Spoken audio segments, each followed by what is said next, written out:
11 na ng tanghali nung lisanin na po namin ang Judas Cave. Halos sa megit kumulang 2 oras na pag-iikot-ikot namin, ang pamamasyal po namin ay sulit na sulit. Ito nga po pala ang itsura ng Hupop, Saudi Arabia. Ang kapaligiran nga po dito ay parang nasa Pilipinas lamang tayo, di ba? Ang mga kulay berdeng mga puno at mga halaman ay nagpapaganda. Feeling ko talaga, ang biyahe namin ay pauwi ng probinsya. Maraming salamat po sa pagsama nyo sa akin sa aking paglalakbay. Isa po ito sa mga magagandang alaala sa aking buhay. Kaya shout out na lang sa inyong lahat, mga aking mga followers na mga sumusubaybay.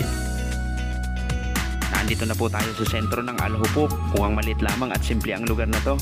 Pero ang pinakamahalaga, di ba, ay tahimik at nagkakaisang bawat mamamayan dito. At ito na po yung logo kung saan nasa Riyadh na tayo. Maglalakbay pa po kami ng halos 20 kilometro bago namin marating ang talagang pinakasentro. Ngayon nga ang napapansin nyo, ang dinadaanan natin ay kalawakan ng mga desyerto. Wala man lang mga